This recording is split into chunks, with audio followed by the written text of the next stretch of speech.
Assalamualaikum warahmatullahi wabarakatuh. Kali ini bersama saya Ibu Siti Fadilah Hartanti. Saya selaku guru sejarah Indonesia di SMA Negeri 3 Rangkas Bitung. Pada supervisi hari ini saya melakukannya kegiatan pembelajaran di kelas 11 IPS 2, yang dimana saya menggunakan metode debat dalam materi dampak penjajahan oleh Belanda dan Jepang dan dampak yang kita rasakan saat ini. Dan supervisor saya adalah Ibu Dr. Randa Martini. Nah, mengapa saya menggunakan metode ini? Saya rasa metode ini cocok untuk digunakan dalam kegiatan belajar sejarah Indonesia. Dan metode ini tujuannya digunakan agar siswa bisa berpikir kritis dan bisa menulis secara sistematis peristiwa yang pernah terjadi di masa lampau. Saya juga melihat siswa-siswi di kelas 11 IPS 2 SMA Negeri 3 Rangkas Bitung ini sangat interaktif pada saat KBM Sejarah Indonesia, yang dimana saya mengkhususkan menggunakan metode debat. Ya, kalian bisa lihat Bapak Ibu anak-anaknya pada saat saya sedang melangsungkan KBM Sejarah Indonesia yang dinilai juga oleh Ibu Dr. Randa Martini. Ikut lomba debat?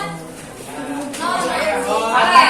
Kalau semua nggak ikut lomba debat, jadi bisa belajar dari sini ya. Oke. Posisi pertamanya adalah siap-siap. Penjajahan masa Belanda lebih baik daripada masa Jepang. Penjajahan masa Belanda lebih baik daripada masa Jepang. Jika kamu gampang. Iyalah. Lebih baik dari Jepang ya, Bu? Ya, lebih baik daripada masa Jepang. Tidak setuju. Iya, setuju. Udah semua? Ini kelompok satu kan depan? Oke, kalian kontra. Berarti kalian kontra sama pendapat atau mosi yang Ibu bacakan. Ibu, ini materinya semuanya. Bu, kontra itu nolak. Ya, kontra itu nolak. Ini materinya ini buat tim 1 sama tim 2 dulu. Yang tim lain ngapain? Yang tim lain juga sama nulis buat nanti isi pertanyaan. Oh, jadi beda materi ya? Iya, beda dulu. Iya, beda materi, beda dulu. Yang nanti ya lomba. Kalian tetap nulis, tetap belajar, nanti isi pertanyaan wajib nanya.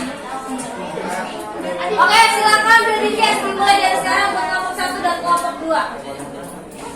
10 menit dari sekarang. Dari materi itu dikasih tahu kalian kayak nulis kira-kira fakta-nya benar nggak nih di jalan-jalan di HP sama di buku paket. Silakan boleh dicari dari sekarang sumbernya di HP dan di buku paket.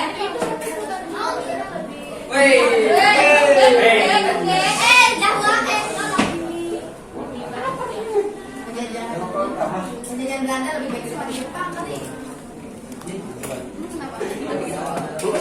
Ya lebih baik.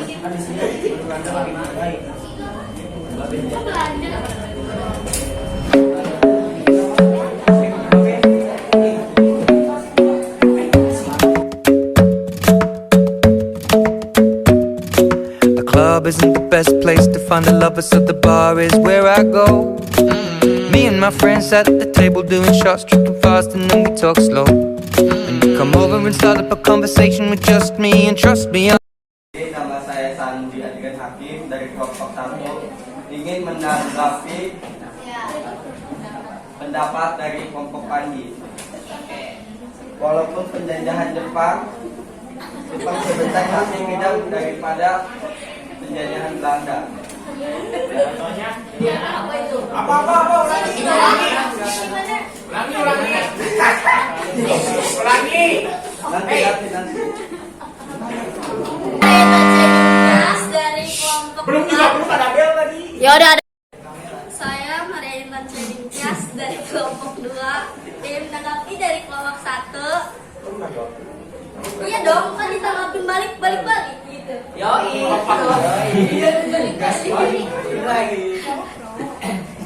Jadi kan yang kita tahu nih ya. Kayak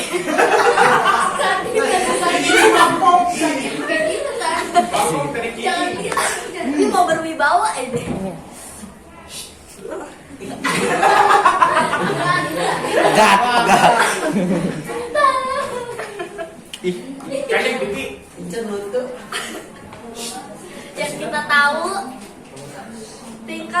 sekolah dari Belanda sama Jepang lebih maju pada era Belanda karena pendidikan pada era penjajahan Belanda sangat kental dengan politik. Politik pemerintahan Belanda di Indonesia memengaruhi sistem pendidikannya pada tahun 1900 sampai 1942. Jawa.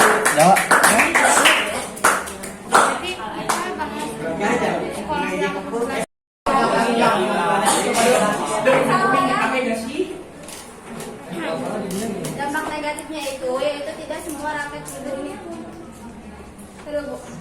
Dampak negatifnya itu tidak semua rakyat pribumi mendapat kesehatan pendidikan, hanya masyarakat tertentu atau yang memiliki jabatan saja yang dapat merasakan pendidikan, contohnya seperti keturunan bangsawan, keturunan raja, dan keturunan pengusaha kaya.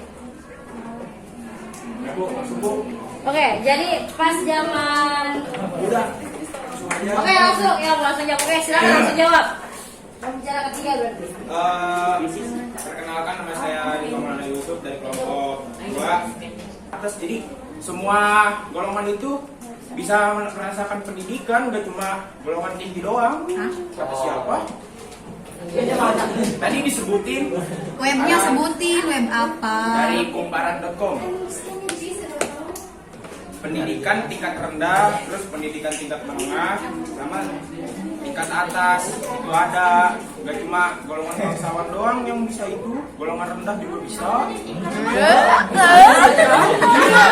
Perkenalkan, nama saya Desa Karyani dari kelompok 4. Ingin bertanya kepada dua kelompok ini, bedanya Jepang sama Belanda dalam memakai sumber alam di Indonesia itu apa? Terima kasih. Antara Belanda dan Jepang dalam sistem penjajahannya setara. Antara Jepang yang lebih dalam jangka tahun lebih singkat dan Belanda dalam jangka tahun lebih lama. Nah, jadi apakah penjajahannya itu setara? Apakah lebih kejam Jepang atau Belanda? Coba balik. Sekian. Oke, terima kasih. Silakan boleh langsung dijawab dulu. Oke, silakan mau jawab pertanyaan siapa?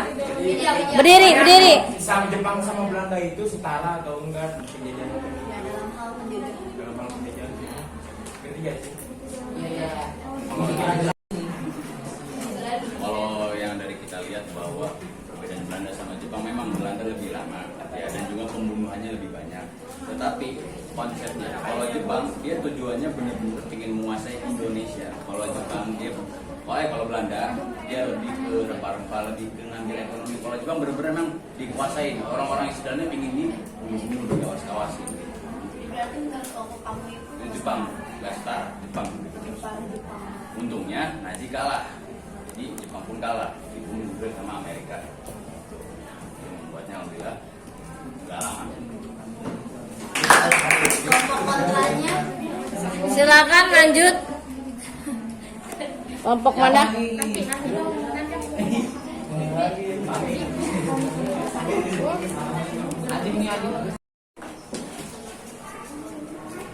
Menjawab dari pertanyaannya Desti dari kelompok 2.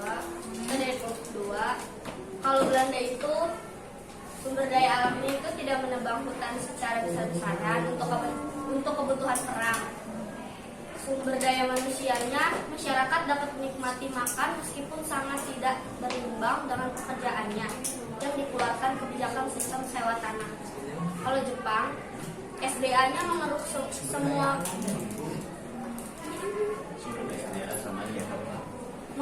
kekayaan alam dan menebang secara besar-besaran hutan untuk kebutuhan perang, menyerahkan besi tua, sedangkan sumber daya manusianya dikuatkannya dengan kebijakan Romusa yang sangat menyengsarakan penduduk. Dilihat dari mental dan fisiknya, banyak pemerkosaan yang dilakukan terhadap gadis desa. Oleh siapa? Boleh tambahin lagi dong.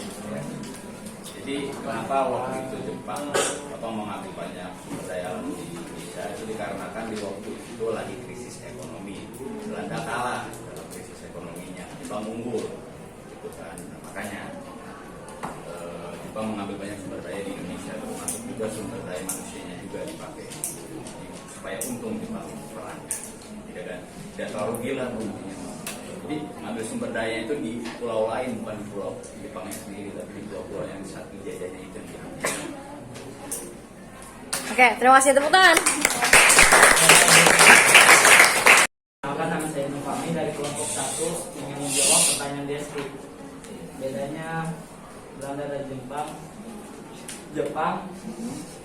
Pada masa Jepang, lahan pertanian dipakai untuk pemenuhan kehidupan sehari-hari saja. Berbeda dengan Belanda yang bisa diekspor sehingga meningkatkan ekonomi masyarakat. Kesimpulannya, Kesimpulannya apa? Pemenuhan kehidupan sehari-hari. Contohnya? Baiklah, izin memperkenalkan diri, nama saya Najwa Priswada dari kelompok 6.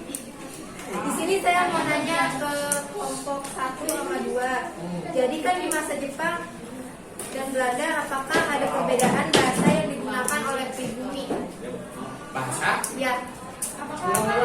Jadi di masa Jepang dan Belanda, apakah ada perbedaan bahasa yang digunakan oleh pribumi?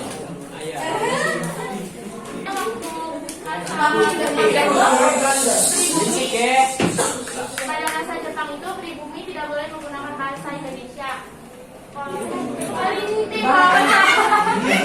masa Belanda itu pribumi tidak boleh menggunakan bahasa Indonesia.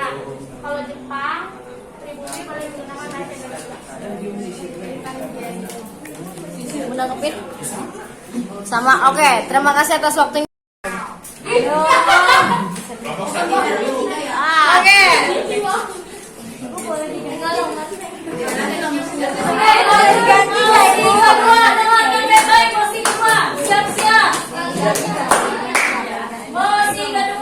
Mosi kedua adalah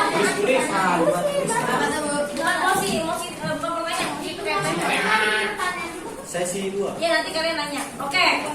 Berarti yang lain sekarang kelompok 3 dan kelompok 4 ya. Dengarkan baik-baik. Sistem pergundikan di masa Belanda dari abad 18 sampai 19. Sistem pergundikan di masa Belanda dari abad 18 sampai 19. Sistem pergundikan di masa Belanda. Abad berapa, Bu? 18 sampai 19. Silakan cari sumbernya. Di masa Belanda dari abad 18 sampai 19. Pergundikan, gundik itu tuh kayak cewek simpanan, istilah simpanan. Silakan cari. apa namanya itu? Kesukaannya sebagai permaisuri. Iya, permaisuri, istilahnya kayak gitu ya. Kelompok 3 dan kelompok 4 yang main, silakan. Yang lain Kelompok 1 dan 2 dulu. kelompok 1 dan 2. Yang lain juga silakan sambil cari sumbernya ya.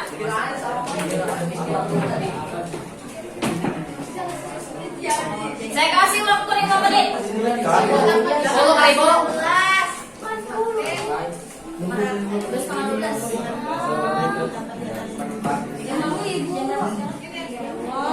Oke, 5 menit lagi sudah 11:38.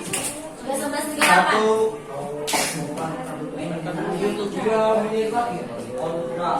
Tolong stopin. Dari kelompok 4, di sini saya akan tentang pergundikan di Belanda. Sistem perbudakan dan pergundikan tradisional disesuaikan dengan kebutuhan dan adat istiadat masyarakat Eropa, didirikan di daerah pelabuhan di Kepulauan Nusantara untuk memuaskan para prajurit dan pedagang. Sekeras apapun usaha orang-orang Inggris untuk menghentikannya dari kehidupan masyarakat Indies, pergundikan telah menjadi tradisi sepenuhnya di Hindia Belanda pada awal abad 19. Sekian. Izin memperkenalkan diri, nama saya Mufti Ali Marwan dari kelompok 3. Saya menolak sistem tersebut karena sangat merugikan untuk pribumi. Sistem tersebut termasuk ke dalam pelecehan yang melenceng jauh dari aturan agama. Sekian. Simpel banget.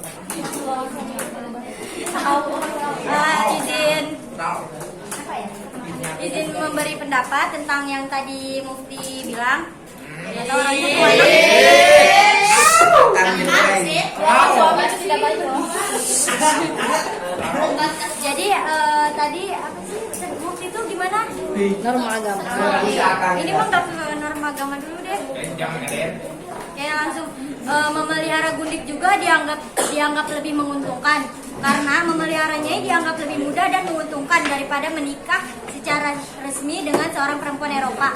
Dengan memelihara seorang nyai pria Eropa tersebut lebih mudah untuk meninggalkan dan memperlakukan sesuka hati.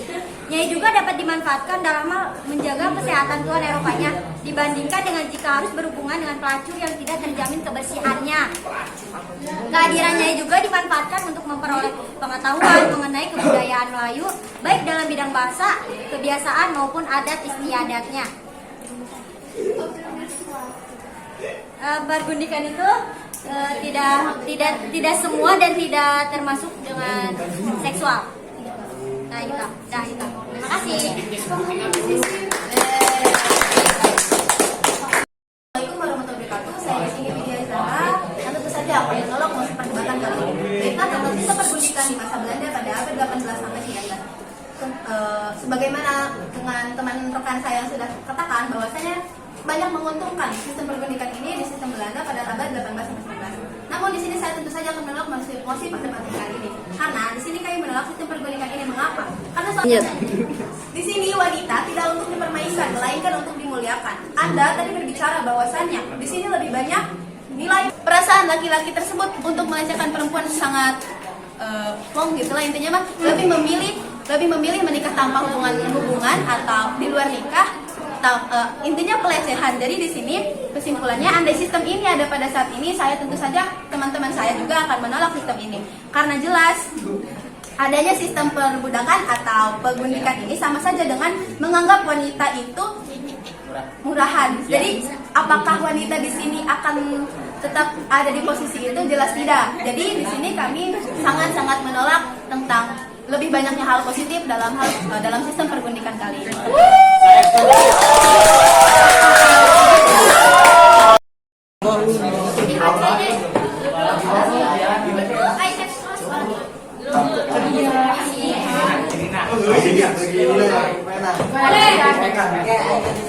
Terima kasih.